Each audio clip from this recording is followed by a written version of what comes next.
Olá, amigos do Varejo Cast, tudo bem? Você já sabe que toda terça-feira tem o quê? Varejo Cast, tendências e pendências. Será que existe um lado bom na mediocridade? Opa, bora lá discutir esse tema, bora lá. Você está no Varejo Cast. Este episódio do Varejo Cast é patrocinado por China Gate, Minimal Club, OneBeat, Cigam, PayPal.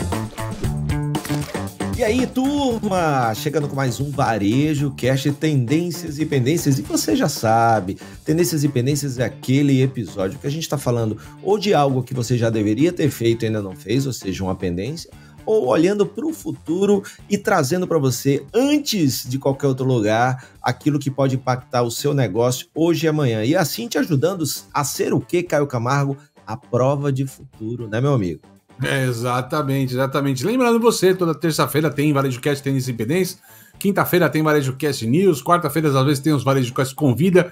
Vem aí uma série, a partir de meados de setembro ali, vem uma série de entrevistas fantásticas ali com o pessoal da PayPal, com uma sequência fantástica de CEOs de varejo e tal. Tá imperdível, já estamos aqui arrepiados com a agenda. Em breve vocês vão saber quem é que tá com a gente, né, Fred? Segunda edição das entrevistas com apoio do PayPal, né? Então, nosso apoiador aqui do Varejo Cast, e mais uma edição aí com aquelas entrevistas super bacanas aqui para você. Então, vai ser muito legal, vamos agitar muito aí. Se prepare, porque já tá tudo organizado, a agenda combinada, e daqui a pouco estarei em São Paulo com meu amigo Caio Camargo para entrevistar essas pessoas e trazer aqui para vocês. Muito bem. Ô Fred, vamos lá, esse tema é meio polêmico, a gente brincou com o título aqui da mediocridade. Vamos primeiro colocar aspas aqui nessa história. Não estamos xingando ninguém nessa conversa, pessoal. Mediocridade vem de mediano. Mas vamos lá, o que tem a ver esse tema, né, cara, com o mundo do varejo? O que está acontecendo? Tem um lado bom na mediocridade? Vamos trazer esse tema à luz aqui, meu amigo. Vamos lá, Caio. Então, primeiro, né, a gente está pegando a palavra mediocridade em sua origem, né, lá no início, né, de onde ela vem. Ela vem de ser mediano, de estar na média. Médio, né? Medíocre, médio. Exatamente, então não é um xingamento, e pelo que a gente está vendo nessas tendências e na pesquisa que a gente fez para este episódio, pode ser muito bom para a saúde, inclusive, né, Caio? Porque o grande lance é que, diante dessa questão da busca pela perfeição, da busca por ser o primeiro, daquelas expressões assim que enchem as nossas redes como hard work, dormir é para os fracos, enquanto você dorme eu trabalho, enquanto você tira férias eu trabalho, Clube das 5 da manhã, 5, entre outras coisitas mais, a gente está falando um pouco sobre, que é o nosso propósito com esse episódio, é trazer não uma definição exata do que é se é bom ou se é ruim, mas trazer para você aí que está nos ouvindo um momento de reflexão. A questão é falar sobre a pressão que a gente coloca em nós mesmos para sermos os melhores e não se contentar com nada além disso, né, Caio? Porque será que às vezes é importante a gente dar um passo atrás e se permitir ser bom o suficiente? Esta é uma questão, né, Caio? É um tema complexo pra gente discutir, mas é um fato que a gente já trouxe isso costurado em vários episódios que a gente vem falando ao longo dessa jornada do Varejo Cast. Varejo Cast, Fred, que inclusive em breve estamos aqui no episódio número 500 no ar, né? Daqui a alguns episódios, o número 500 nessa conversa. Mas a gente vê, eu acho que até pelo papel das redes sociais, né? A gente tá o tempo todo, as pessoas estão o tempo todo se comparando com o resultado do amiguinho do lado. Então você tem uma questão dessa maximização dos resultados, dessa busca frenética em ser o melhor. Então não importa se você tem sucesso baseado em alguma coisa que você fazia e você hoje faz melhor, mas você vê que alguém faz ainda melhor do que você, e aí ao invés de você estar contente com o teu progresso, você começa a se espelhar no progresso do coleguinha. Isso gera, além de uma ansiedade, uma busca frenética e de uma eterna não felicidade, para não falar uma infelicidade nessa conversa, né? Uma série de outros problemas aí, como burnout, depressão, por não estar conseguindo os resultados, e por aí vai, certo, Doc? Exatamente, cara. Você falou, inclusive, uma coisa bem interessante, né? Que foi dita há bastante tempo atrás, bastante mesmo, né? Foi o Epícoro que disse que o prazer é que toda comparação é o início do fim de uma vida feliz e de um prazer frugal, né? Ou seja, toda comparação é o início do fim da alegria e do prazer, meu amigo. Então, essa comparação que a gente tem hoje, né, de estar sempre, muitas vezes até direcionando a nossa régua pela régua do outro, né? E aí é muito complicado, principalmente porque essa busca exacerbada e essa comparação exacerbada faz com que a gente não relaxe, né? E muitas vezes não aceite, veja bem, isso é polêmico, não aceite que ser na média é massa e muitas vezes até, Caio Camargo, libertador, meu amigo. Eu sou fidedigno disso, cara. A gente vê, inclusive, eventos, as pessoas pregando do tipo, olha, uma empresa tem que crescer de uma maneira escalonada todos os anos, senão uma empresa que está estagnada, fatada ao fracasso, quando não é uma boa verdade. E profissionais na mesma questão. Embora a gente acredite que todo mundo tem que progredir, evoluir, buscar cada vez uma versão melhor de si mesmo, né? Esse excesso de perfeccionismo que vem buscando as pessoas, né? Com o tempo, com rede social e com tudo mais, inclusive perfeccionismo da beleza, né? As pessoas nunca estão contentes com a própria aparência, nunca estão contentes com a própria posse, seja o carro, uma casa, porque o coleguinha do lado tem uma coisa, e acabam não estando contentes também no campo de trabalho, se comparando com o trabalho do outro, o cargo do outro, o salário do outro. Mas assim, as pessoas querem o mérito dos outros sem pegar o fardo dos demais, né? A gente não entende as histórias do outro quando a gente vê uma fotografia daquele momento e não um filme do que aconteceu para chegar nessa jornada. Às vezes por mérito, às vezes por sorte, também é um fato. Mas a questão é que a grande doença está neste comparativo, né, cara, que força a gente a se maximizar, a usar o talo, a ser workaholic, né? Que são termos que, inclusive, no mercado, eu até vejo que eles estão diminuindo de eficiência. Hoje você não acha benéfico uma pessoa ser workaholic, não acha interessante uma pessoa ser workaholic, entendendo que essa pessoa pode ter uma série de problemas de saúde, desde físicos a problemas mentais, como depressão, ansiedade, como a gente falou aqui, burnout, estresse. Então, assim, entre outros, né? Que de fato é por isso que a gente até prega hoje que é o ideal da vida. Eu lembro 15, 20 anos atrás, você fazendo uma palestra começando com a palavra equilíbrio. É verdade. É isso aí, cara. Você fazer o equilíbrio, você harmonizar todos esses elementos da vida, né? O trabalho, a vida pessoal e a vida social. Isso é muito importante. E aí, quando a gente coloca na cabeça que a gente tem que ser o primeiro e não se contenta com nada menos do que o primeiro, isso traz pra gente uma pressão muito grande. Muitas vezes é um lugar que, caso você chegue para se manter lá, o preço também é muito alto, e eu não estou dizendo que você não deve correr atrás, né? Cada um deve saber o preço que está disposto a pagar para chegar onde quer chegar.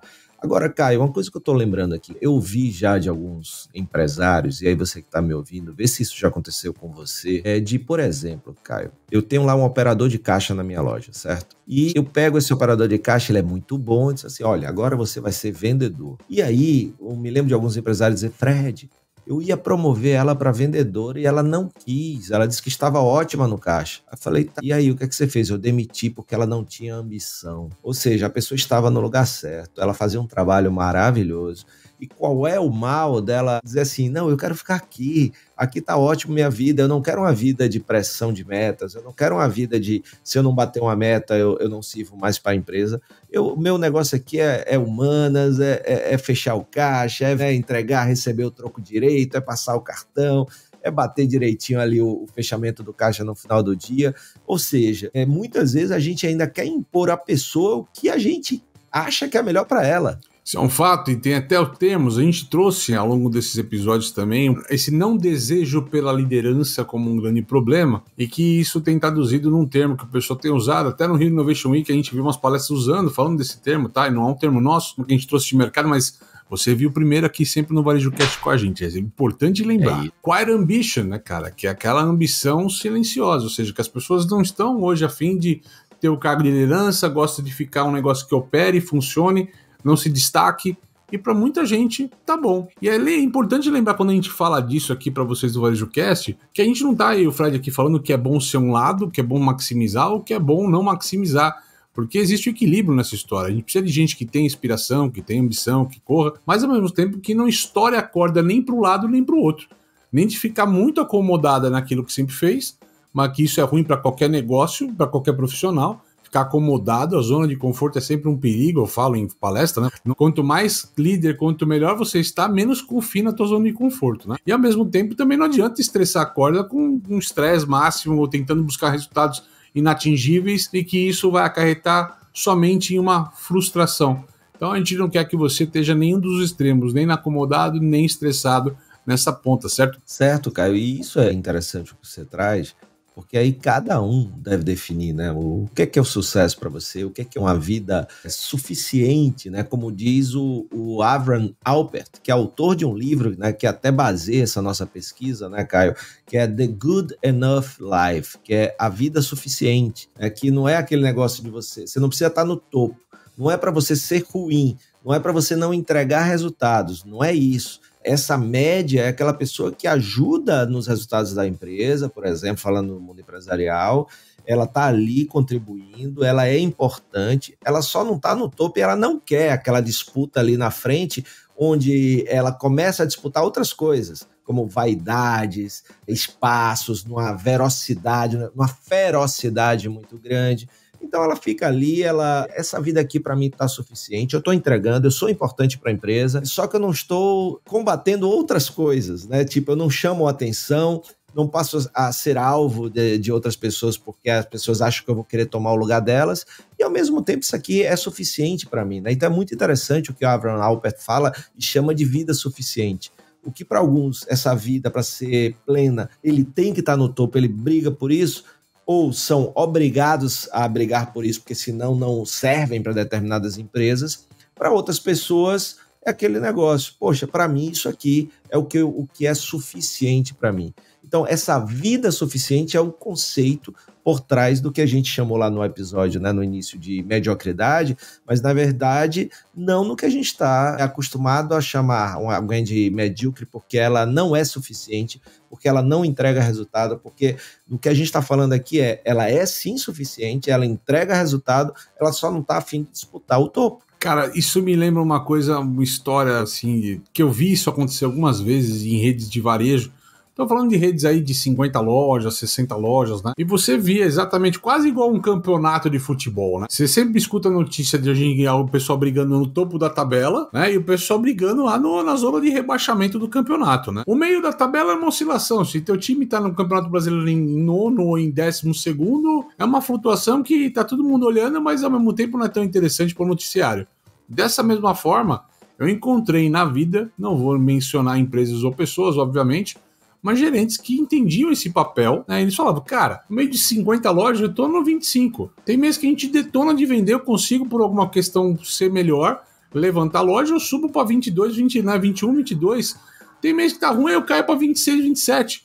No meio ali da questão, tudo bem. O problema é ser o primeiro. E ser o primeiro não quero, porque se do primeira loja, a loja que mais vende, você cai um dia para a segunda loja que mais vende, você tá ferrado. É rolar a cabeça do técnico nessa história às vezes, né? E acontece bastante no mundo do varejo. E assim, o segundo tá sempre de olho em ser o primeiro. E lá embaixo ninguém quer ser o último.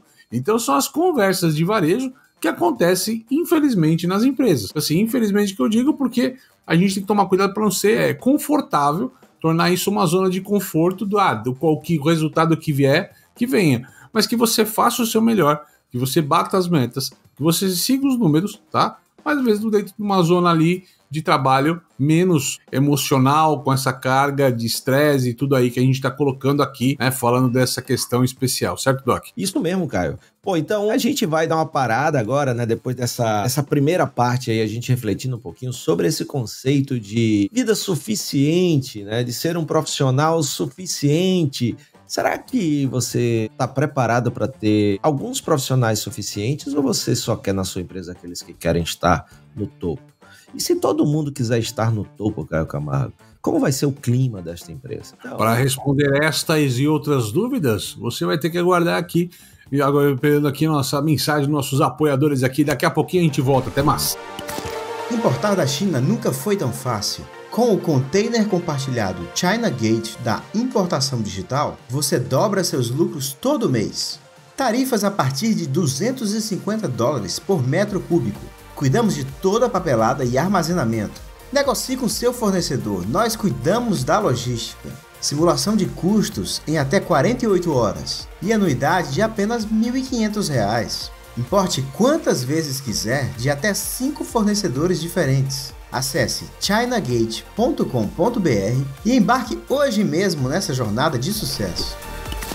compradores, aumentar a taxa de conversão do seu e-commerce e atingir novos mercados? Então você precisa conhecer a solução do PayPal para empresas. Torne a experiência de compra online mais rápida e eficiente. Permita que seus clientes estejam à frente das tendências do mercado e proteja seu negócio com uma solução mais segura e fácil de usar. Empresas e consumidores no mundo todo usam PayPal. São mais de 400 milhões de clientes ativos globalmente, em mais de 200 mercados, confiando em uma experiência de mais de 20 anos. PayPal, muito mais que uma carteira. Acesse o site www.paypal.com/br e descubra como o PayPal pode ajudar o seu negócio a crescer. Ah, e não esquece de mencionar que você ouviu a chamada aqui no Varejo Cast.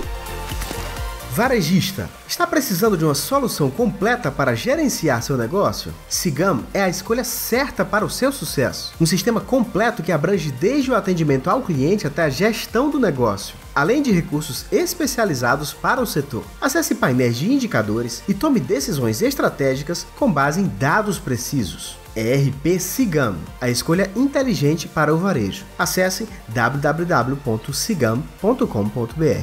Tem link no descritivo. A startup israelense OneBit possui uma tecnologia de gestão de estoques que alia Big Data e inteligência artificial para garantir um estoque mais enxuto e oferecer uma redução de até 70% nas rupturas de vendas. Isso é possível porque o seu sistema de otimização de supply chain possui algoritmos que monitoram o comportamento do consumidor nas lojas e no e-commerce e realiza predições sobre quantos e quais itens devem ser entregues em quais lojas. Saiba mais no link que está na nossa descrição. É isso aí, voltando aqui com o nosso Varejo Cast Tendências e Pendências essa semana, conversando aqui que será que existe um lado bom na mediocridade? Isso baseado em pesquisas de mercado que trouxemos aqui, né, cara? Pesquisas que levantamos aqui, inclusive matéria, né, que a gente deixou de citar aqui no começo, da Business Insider sobre o tema, né, cara? Ou seja, o Varejo Cast sempre trazendo, antes de tudo para você, as notícias, certo, Doc? Certo, certíssimo. E aí, na própria matéria também, né, Caio, da Business Insider, fala um pouco do psicólogo Barry Schwartz, que fala coisas interessantes, que é essa questão de a gente praticar o bom o suficiente. Quando a gente está só na busca do topo de ser o melhor, isso gera muita ansiedade, isso gera muito estresse. E praticar o bom o suficiente me lembra muito, pelo que o Schwartz fala, por exemplo, de mínimo produto viável, né? De você chegar ali e fazer, gastar o mínimo esforço de tempo, energia e dinheiro para validar um produto, ao invés de gastar tudo com aquele alto risco. A gente sabe que para algumas pessoas o risco maior não tem problema caso dê errado, mas para a maioria dos empreendedores brasileiros, um passo além das pernas pode significar a morte do negócio e muitas vezes uma complicação na vida. Então, muitas vezes, essa simplificação, esse passo ajustado que vai aos pouquinhos evoluindo e crescendo, que pode ser também entendido como também essa entrega do bom o suficiente naquele momento, sabe, Caio? Cara, tem uma outra coisa aqui que nem faz parte do tema que eu queria trazer à luz pra gente discutir nessa conversa aqui. Esses dias eu estava vendo uma dessas empresas de cursos, de estratégia, de liderança, e um dos líderes falava alguma coisa do tipo, olha, se eu tenho no meu time alguém muito bom ou muito ruim, não é isso que eu tô buscando, alguém que se destaque, seja estrela e tal, porque isso quer dizer que eu não tenho um processo na empresa. Empresas que têm processos bem estruturados não precisam de pessoas que sejam fenômenos naquilo que executa. Eventualmente a gente vê no varejo, uma questão famosa no mundo do varejo, que normalmente por mais treinamento que você faça, o vendedor batedor de meta ele não segue nenhum treinamento, quase nada arrisca do que se faz, ele não segue a cartilha, mas ele bate meta. Normalmente é aquele cara que até inclusive atende muito pior as pessoas do que o vendedor que está preocupado em atender ele na cartilha, às vezes não bate meta. E a gente fala, se você tem todo mundo numa mesma régua sob um bom processo, um processo que entrega resultados, as pessoas podem estar num conforto e não precisarem se maximizar o tempo todo, e apenas seguir à risca o processo. Faz sentido, Doc? Mas total, eu me lembro que nas nossas expedições nacionais, né, a gente viu muito isso no Budispa, inclusive quando a gente estava visitando o Budispa lá no Rio de Janeiro. Verdade. Que inclusive foi dito lá, né, pela gestora que um bom processo protege os talentos, porque num dia que o talento não está indo muito bem, se ele fizer o processo, aquela entrega do bom o suficiente, ou seja, o mínimo esperado de qualidade na experiência do cliente vai ser entregue, e ele não fica estressado porque, poxa, hoje eu não estou muito bem, mas se eu fizer isso aqui. E um profissional mais ou menos, ele também não se estressa para ter que buscar na criatividade, no talento, porque como muitas vezes ele pode até não ter esse talento todo, mas ele sendo um profissional que entrega o suficiente, ou seja, entrega aquele processo, também vai muito bem. Empresas, né? Acabei de chegar lá de uma experiência lá com a turma querida lá da Ancar, os gestores de operação da Ancar, do Brasil todo, e eles viram muito isso, Caio, de quanto o processo é importante para que as pessoas se libertem, né? Tanto é que foi dito lá que processo é liberdade, né? Ou seja, processo é disciplina, processo é liberdade, e é libertador. A gente viu isso na Disney, a gente viu isso no Rosen College, que é uma referência em hospitalidade, a gente viu isso no Chick-fil-A, que é a quinta empresa, segundo a Forbes, em preferência dos consumidores americanos em relação a Customer Experience, ou seja, no Orlando Med, ou seja, a maioria das empresas que a gente viu tem essa questão do processo como proteção da experiência do cliente e como proteção das suas pessoas para que eles se sintam mais tranquilos para executar e sem essa pressão de ter que buscar na criatividade e no talento toda hora, sabe, Caio? Cara, tem uma coisa bacana, quando a gente fala de processo, e você falou de algumas redes de fast food, te lembra McDonald's, não estamos fazendo propaganda do McDonald's, né? Não sei se quiser dar voucher pra gente, pessoal do McDonald's, a gente tá à vontade nessa história. Tem 2 crianças viciadas em McLanche Feliz de vez em quando, então não tem problema nenhum. Mas vamos lá, cara. Eu nunca ouvi falar em carreira, por exemplo, eu nunca ouvi falar do melhor executor de Big Mac do mundo. A gente conhece o processo, mas você não conhece o cara que... Não, naquela lanchonete do McDonald's tem um cara que faz o Big Mac que só ele faz. Não existe esse cara em lugar nenhum. Não existe um cara no McDonald's que é o cara que melhor faz a batata no McDonald's, porque é tudo parte de um processo. Onde você respeita o processo, e isso você consegue ter essa mesma ordem ali de grandeza, de qualidade, satisfação. Joguem ou não joguem, gostam ou não gostam do que a gente tá falando, tá? Mas a questão é exatamente essa. Não existe o melhor cara que faz Big Mac ou o melhor cara que frita batata frita. No final do dia, todo mundo é fiel ao processo. Você foi cirúrgico, meu amigo Caio Camargo, nessa metáfora agora. O cara fantástico pro McDonald's é aquele que entrega o bom o suficiente. O que é o bom o suficiente? É exatamente fazer o processo. O McDonald's pra galera, mas assim, o Chick-fil-A deve ser exatamente a mesma coisa. O Habib's tem o mesmo processo. Todos eles, no final do dia, têm esses mesmos processos. A questão é exatamente isso. Não são bons executores individuais. Diferente de você ir numa padaria, que aquele padeiro é muito bom, e quando sai o padeiro, sai o pizzaiolo da pizzaria, estraga a pizza, estraga o pãozinho, muda tudo. Porque a gente depende do profissional herói nessa história. Não é o dono do processo, é o cara que sabia fazer. Ele vai embora da padaria ou da pizzaria e estraga o negócio como um todo. E é isso que a gente está falando dessa questão de você ter... Talvez o grande remédio para você adaptar pessoas, segurar as pessoas e torná-las zona de conforto é o processo, certo? E aí, pra gente concluir, Caio, se a gente fosse trazer para a prática, né, alguns exemplos além do que a gente falou, tem uma coisa que você fala muito, que eu acho que vai muito ao encontro do que a gente está falando aqui, cara, que, por exemplo, tem empresas, empresários e profissionais que vivem na ansiedade de melhorar a tecnologia que eles já têm ou de encontrar a melhor ferramenta.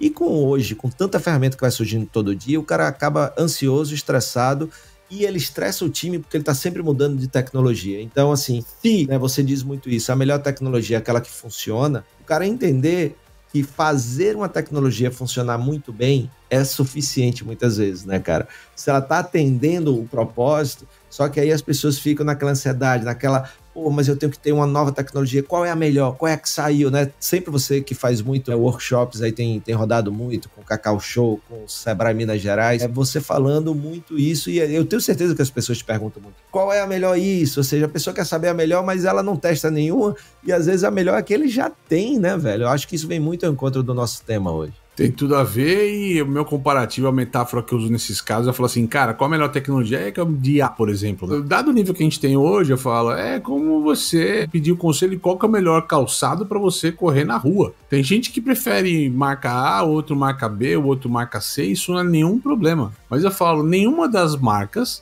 vai fazer um milagre sozinho de você correr bem. Quem vai fazer é você, que é o corredor.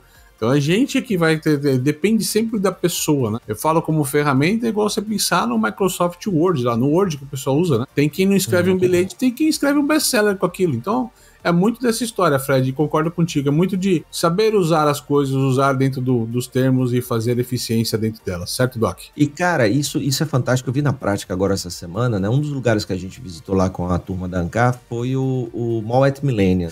E aí os diretores do Mall at Millennium de diversas áreas se dividiram e foram apresentar pra gente como eles fazem a gestão. Eu fui com a galera da experiência do cliente, concierges, e eles fazem todo o controle deles em Excel. Nós estamos falando do grupo Simon, que tem outlets, que tem o shopping mais bacana da região de Orlando. É a melhor ferramenta do mundo? Não, mas tá bom. Exato, tá ótimo para eles, cara, e os caras estão felizes porque atende aquela necessidade daquela área ali de concierge do shopping. E tá tudo para eles, sabe, todo mundo bem resolvido com isso. Agora imagina se eu não tiver nunca satisfeito com isso. Agora, quando é que você deve, né, na minha opinião, humilde opinião, buscar uma nova ferramenta ou buscar... Quando é que você não está atendendo alguma necessidade importante, algo que impacte na medição de resultado ou na geração de resultado. Mas se você está com toda essa parte bem resolvida, cara, só faz, né? Só usa e pronto. Então eu achei isso muito interessante. Fantástico, cara. Na própria Disney tem muita coisa que é manual, que não é feita com tecnologia. A Elaine da Cresci Perdi, né, cara? Que a gente fala. Sim. Cara, ela é zero digital e isso fez o negócio dela alavancar independente de estar no digital. Então não é a forma de estar digital, não é aquela coisa da tecnologia, é a coisa de fazer muito bem feito aquilo que tem que ser feito. É isso aí. E, Caio, assim a gente vai terminando esse episódio aqui, só que antes de terminar, tem do episódio passado, a gente tem aqui alguns comentários, né, e a gente sempre reforça aqui o quão bacana é receber os comentários de vocês. E assim, seja nas nossas redes sociais, seja lá no nosso canal no YouTube, seja aqui no Spotify ou na Apple, então vai lá, deixa os comentários. Então o Ed escreveu: parabéns por este super episódio, dupla, ficou muito bom. Ele tá falando do poder da Grocery Store Tourism. Os supermercados viram destinos turísticos, que inclusive a Cicarelli, né, Caio, também tava falando sobre isso essa semana, né, cara? Provou, né, assim, mandaram a minha prima Marcinha, um beijo, Marcinha tá sempre escutando a gente, ela falou assim, olha lá, vocês acabaram de falar, a Cicarelli, exatamente daquilo que vocês estão falando, dela viajando, entrando na loja e falando das coisas diferentes, é exatamente, quem escuta o Varejo Cast sempre escuta o quê? Antes. Logo, embora tem gente que não gosta desse termo, né, um amigo nosso não gosta, mas... Você constrói uma empresa à prova de futuro, né? Eu gosto do termo, eu tô contigo, eu gosto desse termo. Tudo bem, cara. E o Jonathan Crisóstono, ele foi lá e comentou no Varejo Adaptativo, que para mim foi um dos melhores episódios que a gente já fez. Se você ainda não ouviu, vai lá. A comparação entre varejo adaptativo e o varejo resiliente, o que essas coisas têm de diferente em comum. E ele botou assim, muito bacana, conversa de expansão, parabéns. Que legal, pessoal. E desta forma maravilhosa, te encerra esse episódio do Varejo Cast Tendências e Pendências dessa semana. Sempre lembrando, toda terça tem esse tipo de episódio, quinta-feira tem Varejo Cast News, além da newsletter, WhatsApp e uma série de canais para você seguir e acompanhar a gente. Certo, pessoal? Isso aí, e até mais. Até mais. Você assistiu Varejo Cast. Saiba mais sobre o Varejo Cast e nossos patrocinadores acessando os links na descrição deste episódio. Seja você também um dos nossos patrocinadores. Entre em contato com o nosso departamento comercial. Tem link aí na legenda. Este Varejo Cast foi editado por Yannis Maciel.